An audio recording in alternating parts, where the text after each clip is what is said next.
Like, what are your top tips for bench if you had to give just three things? Something for everyone. Get jacked. That's the best thing ever. Yeah. Everyone wants to find a good form, good arch, good programming. Do I do bench 3 times a week, 5 times? Yeah. Just get upper body big, big chest, big shoulders, arms, upper back.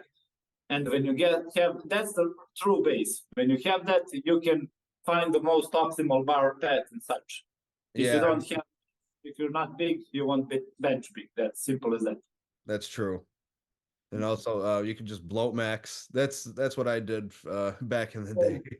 I got a little too fluffy, so I had to enter like a bodybuilding period in my life too. Over the summer, I lost 46 pounds, and yeah, that cut the a lot of fun doing so. Thank you, thank you.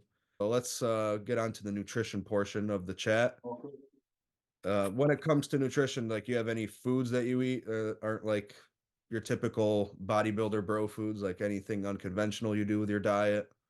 I don't eat anything bodybuilding like. I eat mostly red meat, beef, pork, and such. For the carbs, I eat mostly bread, and not the one from the store. I make it myself, or sourdough or something. Yeah. I also make my own kefir and add fruit to it. I pretty much don't eat vegetables because I don't like them and they don't feel good on my stomach after sickness and such. And I would eat potatoes. I would eat loads of animal fat. And those are the stuff that I tested over the time that feel best. I had periods even where I tried the plant-based stuff. Never felt good, felt weak. My stomach was. Yeah. No. Especially with your genes. It seems like people of your descent, they more so respond very well to, like you said, like the animal fats, the dairy and stuff like that. Yeah, biggest thing for me is I test something. Do I have energy? Do I feel good? How's on my digestion? If it checks everything good, I stick to it. If you don't, I don't give a damn if some study says it's optimal or not. My biggest study for me is my son. In regards to same as for the exercises, food, sleep schedule, and so on. And for the food, what do you eat mostly? So right now, lately, it's been a lot of eggs. I mean, they've been a staple in my diet, honestly. I've always responded well to eggs and dairy. I've changed my milk intake recently. I used to drink whole milk. Now I drink, it's Fairlife, so it's ultra processed milk or whatever, ultra filtered. So it has less sugar in it and more protein than standard milk. And I do 2% now. Just trying to get better macros. And as I get closer to 30 years old, I'm going to be 29 next month. I can start to feel like the impact of what I'm eating on my body more. Whereas before, like, I could drink a gallon of whole milk a day and not notice anything. Now, if I try that, I'd be like very like lethargic and just not feeling good because it's not healthy, especially to do that past a young age. Most definitely, especially when you have already have some size. You're not skinny and. Yeah, I don't need to do that anymore. Yeah. It was just all turned to fat now. I'm bulking very slowly these days. The way I approach nutrition is basically through portion titration. So you just slowly add 200 or subtract 200 to 300 calories when the scale's not moving based on your goal. If you Pretty much maintain. Yeah, I do exact same thing.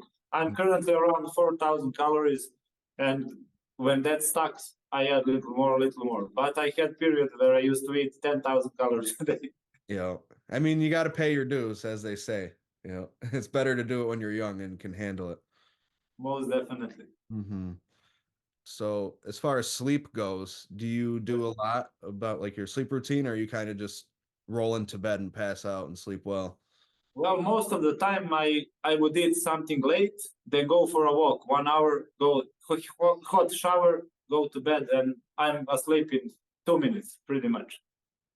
Do you have some tips or something you do that would benefit? I do. Some writing the ebook over the last couple years. I learned a lot about sleep, just like lots of little tips and tricks, because I was looking up like tips for overnight workers and stuff like that. So basically, like changing all the lights in your house to red bulbs 2 hours before bed, like if you want to get real crazy. Otherwise, just turn off your bright overhead lights, put on some lamps with like warm light bulbs in them. Just use dim lighting. stay away from screens about an hour before bed. So in that time, I'll take my hot shower, I'll brush my teeth, I'll do my mobility and my foam rolling, I'll do some like deep breathing and some rebounding. And I'll like listen to stuff on my phone, but I won't look at the screen. And then I'll roll into bed and pass right out. Yeah, that's pretty good. Hmm. Most of the people go to the bed and they're on their phone for a few Yeah. hours and it destroys the length of the sleep and quality especially. Yeah. I throw my phone on airplane mode and I set it on the other end of the room. Because Yeah. there are some people out there, I don't know if it's a conspiracy or not, but they say like if you leave your phone on or if you don't put on airplane mode, like the signal waves that come off of the phone can disturb the brain waves for your sleeping Yeah, process. I've been But doing the same I'm thing not as sure if well. that's true, but it kind of makes sense in some ways. And I figured it's something easy to do. And if it potentially has a benefit, why not, you know? Yeah, it doesn't take any effort. Yeah, One click of exactly. You know? So then that moves us on into recovery. So do you have like a sauna? Do you do any of that?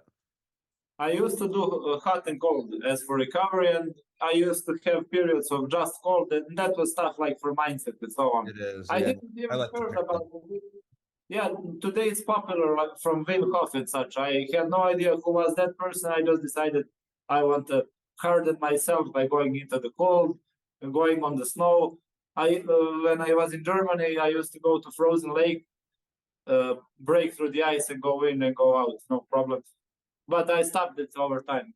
I still don't have problem with it. I never get cold or something, but not many specific protocols. Just eat, sleep, and let my programming dictate Yeah. recovery. If it's too much, nothing can help. True. Yeah. I mean, there's no amount of hot showers and cold plunges you can do if you're just training way too hard, especially over time. Like in a short term period, like say like you're in a strongman competition and you pushed it really hard on day one. Okay, like you can do some ice baths and feel a lot better for day two. But say if it's a chronic thing, you can't Nothing helps. you can't out recover bad training basically. Yeah, yeah. For the competition, they do it mostly for the joints and such to cut the inflammation down. But for training, you want to have inflammation recovered and Hmm. your body recover through it to adapt. Yeah, I was watching a video. I guess if you separate it by 4 hours, so if you do either the cold plunge in the morning or you wait until 4 hours after training, I guess it won't be too bad on the muscle gain effects, but I would probably just keep it to the morning. You get more benefits out of it that way, as far as like having more energy throughout the day. So, Yeah, bad idea to do it before bed. hmm, yes. Now, have you ever done like rebounding or Tai Chi? Some time ago and briefly, but Hmm. nothing serious and nothing. Haven't done any research about it. Used to have it in some of those programs. I mentioned that it was protocol this day that day you do certain movements, breathing and such, but Yeah. nothing so serious to have any info I could give back. Yeah, I mean, I did make a video on rebounding. I'll send that over to you. But basically, Yeah, cool. you bounce in place. It's very good for your lymph system. It kind of pumps everything up, all the fluids in your body up and down, gives your organs a massage and whatnot. We're starting to run out of time. We have one part left about how we got started coaching, but we're not going to have time to get to it. So maybe we'll have to have another podcast one of these days. Yeah, we touch everything briefly and time flew like this. Yeah, especially once we got started with the training, and then it's like, oh man, we only have 10 minutes. Like, Yeah. I guess we'll cover the other stuff real quick. I And guess, even the training stuff was like this. yeah, each topic probably would need its own whole podcast if we really want to deep dive. Most definitely, yes. Well, thanks for coming on. Thanks for your time Thank today. you. And it was good talking to you, brother. Have a nice one. Peace. Have a good time.